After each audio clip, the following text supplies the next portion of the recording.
Hi everybody, welcome back.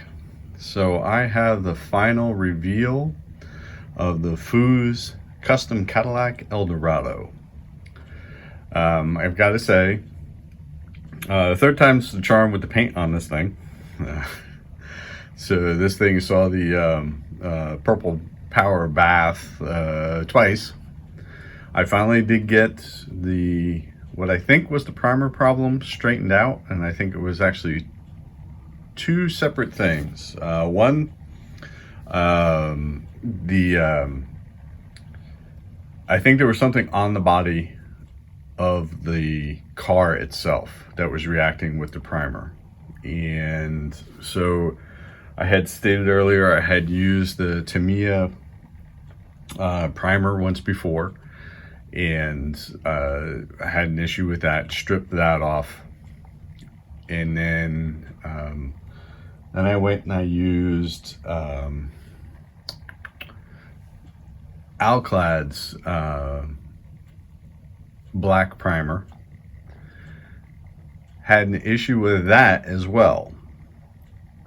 And like immediately, as soon as it went down, I could tell that it was reacting with the plastic. The second part of this, I also noticed, was that I was using my smaller diameter needled airbrush. I was using a 0.3, and the third time I tried to do this, so I had to get in, like I couldn't get a very big spray pattern with the airbrush. So I switched to my larger one, the one with the 0.5 needle in it, and tried the Alclad primer again after having stripped it. And this time I didn't have a problem with it. So I don't know quite what the difference was, and I'm not sure if it was the second time going through the purple pond finally really cleaned the car body enough. I'm not sure what really made the difference there, but anyway, I was able to actually get this car painted, and this is what it looks like. So I thought maybe I'll do just a quick little, I see my little turntable stopped. Batteries must have died. Okay, so here it is. First of all, while I've got it, I'll just show you the underneath. So nothing really spectacular underneath here. I kept it very clean. I wanted it to be kind of like a show car. So, you know, not something that would be drivable. The only thing that kind of bugged me a little bit were the wheels. So the wheels on this were turning until I put the body on. And I don't know if you can see it or not. Grab something to point with. If you can see right in here, there's a gap between the brake and the back of the rim. Well, I squeezed the tires on as much as I possibly could when I got it in there. My next door neighbor's got his motorcycle going. Sorry about that. And then I thought, okay, well, it's in as far as it'll go. I couldn't squeeze these tires on anymore. And then when I finally popped the body on, all of a sudden it was rubbing up against the body. So I, at one point, had free spinning wheels on this, and now I don't. Anyway, but the rest of the car went together very, very well. Show you the engine. See if I can lift this up without breaking it. See if we can, oops.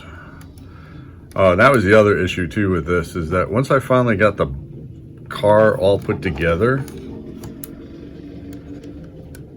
hold on, let's get a little bit more light on this. That'll work. Once I finally got the body together on this, the hood fit perfectly until I put the body together, and then the hood didn't want to go on. Nothing fancy on the engine, just kind of built it I was going to wire it up, and then I started kind of playing with it, and I didn't like the way it looked, so I stopped. So there's that.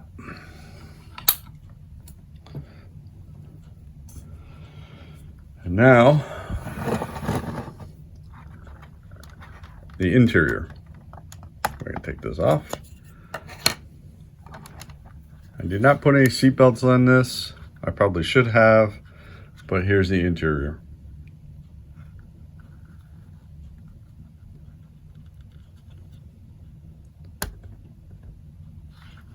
I think it turned out okay. I think the color turned out really, really well with this. So, again, this is the Alclad black primers on the body, and then I put Tamiya's titanium gold down, and then I sprayed Tamiya's clear red over the gold, and this was the color that came out. Right, and there's about 3 coats of red on this. The interior was done with splash paints, so it's their tan and oak color. That's how that was done. I think this turned out pretty well. A little bit of you guys can see it here, a little bit of stuff in here on the windshield. I'm using this stuff for the windshield to hold in the, the clear parts. I use the same thing on the headlights too. And it's supposed to dry clear. It could be that it's just not completely dry, and that's why you're kind of seeing some splotches here and stuff up there. But yep. I then sprayed this with automotive clear. So I went out and bought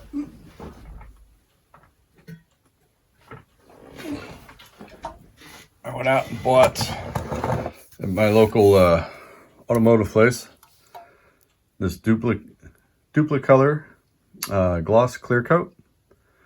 This can will probably last me the rest of my life.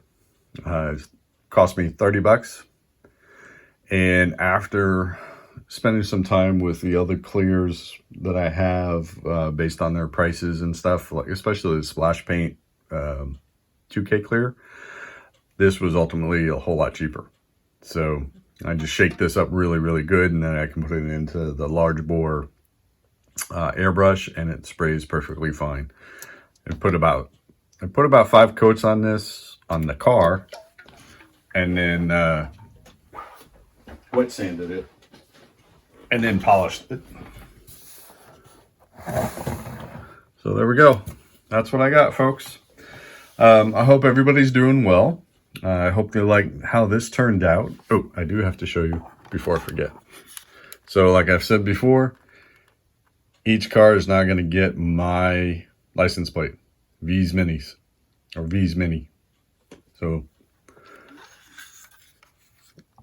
I get to own the car without having to pay the insurance or the registration or have to put gas in it or pay insurance for them. Anyway, so I hope everybody's doing well. I hope you're all having a great week, and I hope you're going to have a wonderful weekend. And I want to thank all my new subscribers that I've picked up over the last week or so. Thank you very much. I appreciate it. To all my long-term subscribers, thank you, thank you, thank you. I can't say that enough. The friendships that I've been developing through this channel with everybody has been wonderful, and I really do appreciate you all. So please like, comment, and share the video if you feel it's worthy, and I will talk to you all real soon. Bye.